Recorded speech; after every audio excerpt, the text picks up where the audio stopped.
Salve meu povo, aqui é Gle Ribeiro na voz e estamos em mais um episódio do Resenha do Gle. É isso mesmo, podcast cultural, sempre falando sobre música. Vem comigo, episódio de hoje nós estamos com o tema de arte, insegurança e criação, onde nós vamos abordar um pouco do processo criativo, mais especificamente na música, em relação às áreas da arte, falar mais sobre a música, que é onde eu tenho mais propriedade, e em relação à composição, composição musical, na hora de compor ou produzir ali um single, um EP ou um álbum, enfim. Mas o legal é que, mesmo não sendo especificamente música, às vezes a arte que a pessoa faz e está ouvindo aqui esse podcast, essa insegurança na hora da criação de arte, ela ocorre também nas outras frentes, A pessoa pode ter essa identificação, mesmo que ela não seja da música. O carro passando aí. Mas, em relação à música, eu lembro que fazer um relato pessoal, Eu lembro que quando eu tinha 14 anos, eu estava no primeiro ano de ensino médio, isso foi 2008, Na época tava bombando ali o emo-core, o emo. E aí, eu assistia MTV, já utilizava a internet e tal. Ainda não porque eu ouço até hoje, mas ouvia rádio e tal, Atlântida, Jovem Pan e tal, mais Atlântida na real. E, enfim, o que eu quero dizer é que eu ouvia o que tava bombando naquela época e eu gostava muito, que era tipo CPM 22, NX0, o Strike, Fresno. E aí na gringa tinha My Chemical Romance, o Blink, System of a Down, uma série de bandas. E aí quando eu cheguei no primeiro ano de ensino médio, eu fui estudar aqui em Floripa no que hoje em dia chama de Instituto Federal, Na época era Cefet que falava. Enfim, fui estudar no Instituto Federal e eu cheguei lá, tinha toda uma legião de roqueirinho da classe média. E essa galera ouvia Black Sabbath, Iron Maiden, Metallica, nem lembro, coisas assim dos anos 70, 80, um rock mais pesado e tal. E durante um tempo assim eu achei que, na verdade eu não achei, eles diziam, que o cara, por ouvir um emocore e tal, não entendia de música ou não era entusiasta da música o suficiente. Também tinha um quê de racismo na época, porque os caras chegavam abertamente assim, diziam, tu ouve rock, tu não curte pagode, tu não curte rap, como assim? Achavam que o rock só eles que eram brancos que podiam ouvir e tal. Mas mesmo assim diziam, mas tu ouve essas coisas aí. Na época falavam de viados, não ouve um rock de verdade e tal. E o que eu quero dizer com isso é que, para além desse lance aí do bullying, da homofobia, do racismo que acontecia, mas não me pegou muito forte, mas para além disso, isso teve um peso grande assim na época de bloqueio, assim, de tu pensar. Na época eu ainda não era músico, era só sonhava em tocar e tal, mas mesmo como sonhador tu já tem uns bloqueios que tu pensa assim, mas eu não tenho referência boa o suficiente, sabe? Como é que eu vou começar a tocar se eu não ouço uma parada que realmente é muito foda, é o rock and roll de verdade mesmo, sabe? E isso se estende até hoje, assim, não em relação a mim, mas se estende a muitas pessoas, assim. A gente vê na internet hoje, a galera às vezes compartilha umas paradas muito de vanguarda e tal, umas coisas que estão bombando lá, sei lá, em Londres, e 5 pessoas só aqui no Brasil conhecem, que são sons super legais e tal, mas às vezes faz com que o cara que tá aqui no Brasil e ouve o que tá passando na rádio FM, assim, o cara fica com a autoestima baixa, eu ouço só, vamos supor, eu ouço só Victor Clay, se eu não sei quem é o, sei lá, Anderson .Paak, ou como é que é o nome daquele outro cara, esqueci o nome. Enfim, se eu não sei quem são as pessoas que vão lá nos vídeos do NPR Music no YouTube, por exemplo, a pessoa não se sente referenciada o suficiente. Apesar de que hoje em dia está muito mais democrático, Hoje com o Spotify, com o YouTube, tu consegue chegar em umas fontes bem alternativas com um meio de comunicação bem popular. Na época que era só televisão e rádio era mais difícil. Mas mesmo assim, o ponto que eu quero trazer aí para a composição é que às vezes o músico no início de carreira, no início de composição, um dos agravantes que trava a pessoa na composição é de não confiar na própria influência, de achar que aquilo que está ouvindo não é o suficiente para tu ser um compositor de qualidade, para tu ser um instrumentista de qualidade, um cantor, de qualidade, e achar que sempre a galera do entorno está ouvindo coisas melhores e consequentemente eles vão ser melhores do que a gente. que tá ouvindo o que é massificado. E essa questão da baixa autoestima, digamos assim, na hora da composição, ela se estende também para a criação de arranjos, né? Às vezes a gente está compondo e faz ali uma sequência, por exemplo, eu tenho várias músicas que eu uso, por exemplo, assim lá, Fá sustenido menor, Dó sustenido e Si menor, por exemplo. E às vezes acontece que tu tá fazendo uma composição e quando tu cai nesses acordes de novo, tu pensa, mas porra, fazer mais uma música assim, ou então, tá muito simples, tá muito simplório e tal. E no meu caso, por exemplo, que eu nunca estudei a fundo de harmonia, também é complicado, porque tu não tem uma possibilidade gigante de botar vários acordes, várias aranhas, né, que nem eles falam, vários acordes dissonantes e, sei lá, sustenidos, bemóis, não sei o que, muitas coisas diferentes assim. E aí a gente começa a travar, para uma composição no meio, ou simplesmente não volta a querer ter novas ideias, porque acha que nunca vai chegar naquele padrão Chico Buarque, Caetano Veloso, que realmente é bem difícil chegar, mas não é por isso que a gente não vai ter história para contar, não vai ter razões para expressar as coisas. E o mesmo se estende para muita coisa também, para bateria, para o beat. Às vezes vai fazer um flow, tu quer simplesmente colocar uma parte muito rápida, não, porque tem que ter um speed flow aqui nessa parte, mas na verdade não tem que ter um speed flow. Não adianta ter um speed flow e só falar besteira também, né? Às vezes com, né, uma preocupação ali falando do rap, né?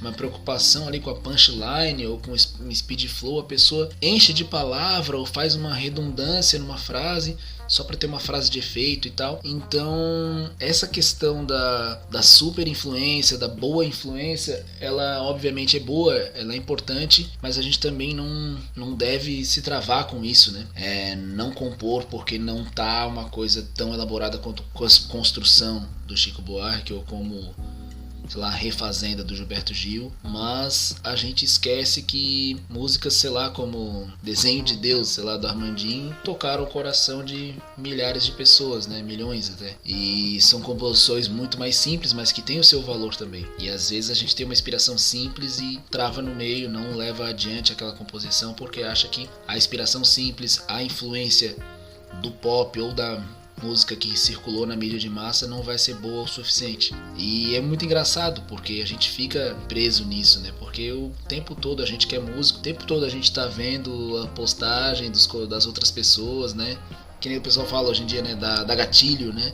A galera tá no Face agora na quarentena fazendo o desafio de 10 álbuns que marcaram a história e tal. E maluco vem com uns puta álbum dos anos 70, umas coisas muito raras assim que ninguém ouviu. Aí tu pensa, meu Deus, eu sou um alienado, né? Nunca ouvi nada. Eu fui fazer a minha listagem dos 10 álbuns, tinha, sei lá, vamos supor, Black Alien, um álbum de 2004, tinha algumas coisas assim das Aranha, enfim, coisas que marcaram a minha vida, tem valor sentimental, tem valor musical, mas, porra, se o cara não botou lá o álbum branco do Beatles, o cara não é nada, sabe? Entendeu? Coisas como essa, assim, né? E também tem mais 2 pontos que eu vou abordar, que nos travam aí na hora de compor e de levar à frente os projetos musicais, é a questão da superprodução e da velocidade do mercado, né? A superprodução hoje, ela também é um travador aí de inspiração para muita gente, né? Hoje em dia está cada vez mais comum a questão do home studio, né? Ou das produções menores, né?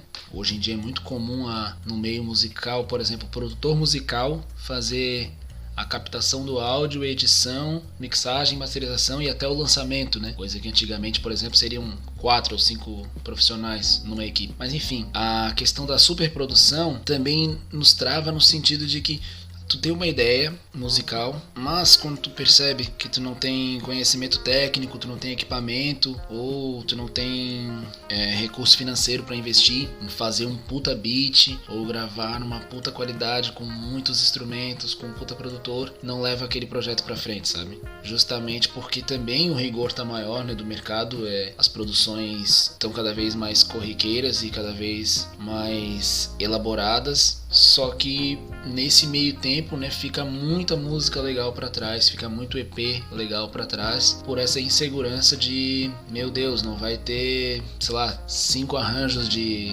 sintetizador em cada música, então não vou lançar. sabe? Ou isso não tá moderno o suficiente, ou não tá no timbre exato, então eu vou esperar um pouco, mês que vem eu compro uma outra interface, ou eu compro um outro microfone de R$2.000, sendo que se a gente tem uma ideia boa, se tem uma visão para passar, né, quem canta é a voz, não é o microfone, né? Então muita coisa aí nessa modernidade está se perdendo por conta dessa insegurança, assim, de não tenho equipamento bom o suficiente, não vou lançar nada, sabe? E isso linka também com esse ponto, com esse outro ponto que eu quero abordar, que é a questão da velocidade do mercado, né? Há quem diga que não mudou tanto assim, né, em relação, por exemplo, assim, a década de 60, por exemplo, se lançava 60 e 70, se lançavam muitos discos, né, singles e tal, né, mas a partir dos anos 80, 90, por exemplo, veio a questão, mais 90 na verdade, com o CD, veio aquela questão do álbum, né, o álbum duplo, né, como eles ficaram abismados o quanto cabia num disco de plástico pequenininho, e aí maluco fazia CD com 18 faixas, 19 faixas, ou CD duplo, né, 12 músicas, né, aí vinham 2 CDs na caixinha e tal, 2 CDs de 12 no caso, e músicas de 5 ou 6 minutos até. Era uma época de ficar feliz ali com o quanto que cabia naquele CD, e aí os CDs eram gigantes, mas em compensação lançavam em menos tempo. Tu fazia um CD de 15 músicas e rodava por 3, 4 anos esse CD em turnê, fazendo a divulgação dele. Hoje em dia, há artistas que lançam 12 ou 15 músicas num ano, vai lançando em single, né, por mês, e músicas menores, né, de 2 minutos e 10 a no máximo 3 minutos. Pressão também, né, das rádios, da internet, da televisão, né. É engraçado como o meio de comunicação influenciou no tempo da música, né. Só que um amigo me falou uma coisa engraçada um dia. Eles estavam para lançar uma música e a música tinha 4 minutos e pouco, daí eles estavam naquela dúvida, será que diminuía ela um pouco? Ele chegou e falou, cara, essa música não vai tocar na rádio mesmo, é uma banda de rock, né. Essa música não vai tocar na rádio mesmo, pra que a gente adequar ela ao tempo da rádio, sabe? Então hoje a gente tem essa liberdade. Se a música não é a pretensão dela tocar numa rádio comercial, ela não precisa estar dentro dos moldes comerciais, mas os moldes comerciais também se adaptaram, né? Hoje, com a questão das playlists editoriais, tem muita música que está sendo produzida já começando pelo refrão, ou música que tem muitas partes dançantes, por exemplo, assim, ela tem diversas convenções, né? Que para ali com tan tan tan tan tan tan tan, né, como se fosse o funk ou o próprio raga e tal. Isso impulsiona para a música poder entrar nas playlists de balada e de final de semana e tal. Então acaba que, passado essa questão da composição pensando na rádio, tem também a questão da música pensando na playlist, né? Mas isso também traz aí malefícios para os compositores, né? Traz desde o vício da pessoa só compor se for um hit, a pessoa já só pegar o instrumento, né, o teclado, o violão, enfim, e começar a música já com aquela frasezinha pronta, porque sabe que aquela frase tá na boca da galera. Isso rola muito no sertanejo, né? Toda hora eles falam de balada, não sei o que, aí agora pegaram algumas outras palavras e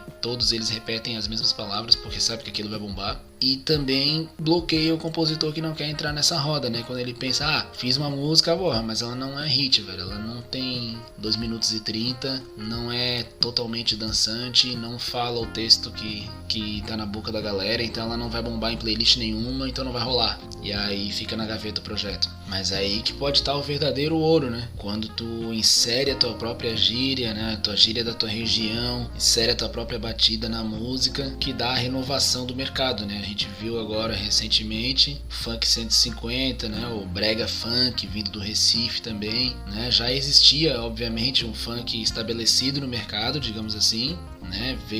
Teve ostentação, mas aí veio a crise econômica, então a galera não tinha como ostentar, o público, né, não tinha como ostentar, então o discurso foi mudando das letras, só que de repente ali para 2018, 2019, né, alguns produtores do Rio de Janeiro aceleraram o beat e a partir disso eles criaram um novo paradigma de um funk em um outro andamento mais pra frente. E também nesse mesmo tempo, mais ou menos, até se for mais antigo me perdoem, mas a primeira vez que eu ouvi falar foi isso aí, 2019 mais ou menos. Brega Funk, né, lá no Recife, né, nas periferias, por exemplo, veio toda outra onda, né, até bem parecido com o Ragatum, na verdade, aquele tipo de batida. Então eles agregaram um elemento regional regional, trouxeram outro sotaque, outras gírias, outros paradigmas de letra e reinventaram, digamos assim, o estilo, né? E a atitude, né? A atitude punk, ela é isso, né, cara? Tipo, quando tu te sente que a tua composição não tá dentro de um padrão, desde o tempo de duração da música ou a estrutura da música, é a hora da gente reinventar paradigmas, né? Isso vale para todos os estilos musicais, né? Eu nem sou artista de funk, obviamente, mas só dei o exemplo. Isso vale para todos os estilos musicais, essa mudança de paradigma, né? A atitude punk aí que precisa pra gente dar continuidade à cultura, né? E se influenciar por quem a gente gosta, né? Não importa se é um cantor super popular ou se é uma coisa muito refinada, porque também é importante olhar para as raízes, né? Mas se a gente não ama tanto assim, às vezes os artistas antigos, a gente não se sentir diminuído por isso e não se sentir diminuído de forma alguma por não ter acesso a bons equipamentos, a bons estúdios. Não deixar de produzir conteúdo por causa dessas coisas, né? Não deixar de passar nossa visão por causa dessas coisas. Justamente fazer o contrário, a gente botar nossas ideias para fora e aí sim a gente vai conhecendo outras pessoas inseridas no meio da música, vai entrando dinheirinho, vamos investindo em equipamento, tendo acesso a estúdios melhores, tendo acesso a estudar harmonia, estudar canto, estudar composição, e aí sim as coisas vão evoluindo, mas não deixar de fazer por achar que ainda não tá pronto, né? Então é isso, papai. Esse é um pouquinho da visão que eu quis passar hoje nesse episódio, aquele clássico, né? A gente sempre dando conselho para si mesmo.